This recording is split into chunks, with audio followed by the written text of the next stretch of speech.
Welcome to our channel career making guidance. आपल्या सर्व महाराष्ट्रातील विद्यार्थी आणि पालकांचं आज एक NMC नॅशनल मेडिकल कमिशनच्या थ्रू जे काही लेटेस्ट अपडेट आहे ते मी तुम्हाला सांगण्यासाठी आलेलो आहे। वास्तविक पाहता हा प्रत्येक विद्यार्थ्यांच्या बजेटवरती परिणाम करणारा टॉपिक असल्यामुळे तुमच्यासमोर हे येणं आवश्यक आहे। बऱ्याच वेळा NMCने एक आपल्या सर्व भारत देशामधील असणाऱ्या डीम्ड युनिव्हर्सिटी, ऑटोनॉमस युनिव्हर्सिटी, त्याचबरोबर मेडिकल सायन्सेसमध्ये ॲडमिशन देत असणाऱ्या सर्व प्रायव्हेट जे संस्था आहेत की ज्या विद्यार्थ्यांकडून प्रत्यक्षात फीज वगैरे स्वरूपामध्ये घेत असतात, त्या विद्यार्थ्यांसाठी एक गुगल फॉर्मची मागणी केलेली आहे आणि त्या गुगल फॉर्ममधून MCCच्या थ्रू NMCला आपल्याला गुगल फॉर्म पाठवण्यासाठी सांगितलेलं आहे। वास्तविक ह्याच्यामध्ये 100% काय सांगितलेलं आहे किंवा संपूर्ण भारत देशामध्ये असणाऱ्या मेडिकल सायन्सेससाठी वेगवेगळ्या डीम्ड युनिव्हर्सिटी किंवा प्रायव्हेट युनिव्हर्सिटी किंवा प्रायव्हेट कॉलेजेसने जे काही नीटची परीक्षा दिल्यानंतर ॲडमिशन प्रोसेसच्या अगोदर वेबसाईटवरती अपडेट करणं गरजेचं आहे की जेव्हा त्यामधील असणारे फी स्ट्रक्चर कसं असेल, त्याचबरोबर अदर फीज किती असू शकेल, त्यामध्ये हॉस्टेल फीज, मिसलेनियस चार्जेस किंबहुना त्या ठिकाणी असणाऱ्या सर्व प्रकारच्या गोष्टी NMCला माहिती होणं आवश्यक आहे। बऱ्याच वेळा काही गोष्टी अशा होतात की ॲडमिशन फी अपडेटेड नसते आणि प्रत्यक्षात चॉईस फिलिंग वगैरे केली जाते आणि त्यानंतर विद्यार्थ्यांना त्या ठिकाणी अदर फीज भरावी लागते किंबहुना सर्व गोष्टी कराव्या लागतात।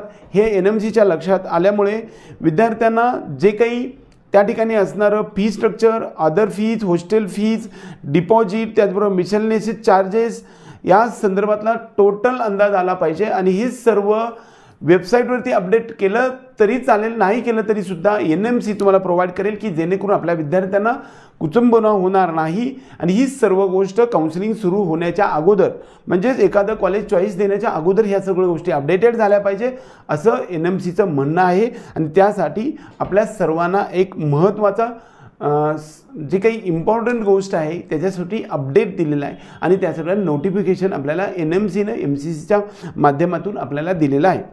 त्याचबरोबर नीट UG 2025 मध्ये जी स्टार्ट होणारी काउन्सिलिंग प्रोसेस आहे त्याच्यामध्ये आपल्याला एक रूटीन गाईडलाईन्स संस्थेला दिलेल्या आहेत की त्या गाईडलाईन्समध्ये आपल्याला त्यांनी सांगितलेलं आहे किंवा विद्यार्थ्यांना ज्यावेळेस इंटर्नशिप होतं त्यावेळेस बऱ्यापैकी इंटर्नशिपमध्ये पेमेंट द्यावं लागत नाही, पण संपूर्ण भारत देशामध्ये काही संस्था इंटर्नशिपमध्ये सुद्धा फीज घेतात।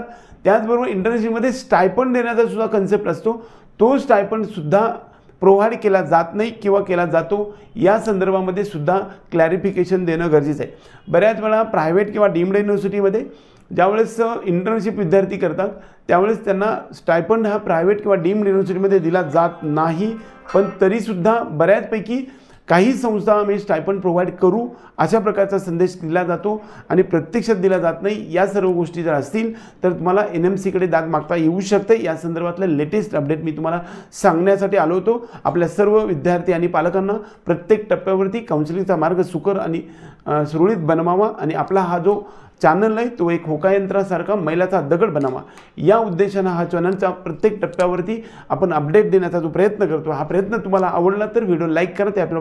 त्याचबरोबर आपल्या चॅनलला आजपर्यंत सबस्क्राईब केले नसेल तर सबस्क्राईब करून बेल आयकॉन दाबा। एवढंच या निमित्ताने। जय हिंद, जय महाराष्ट्र।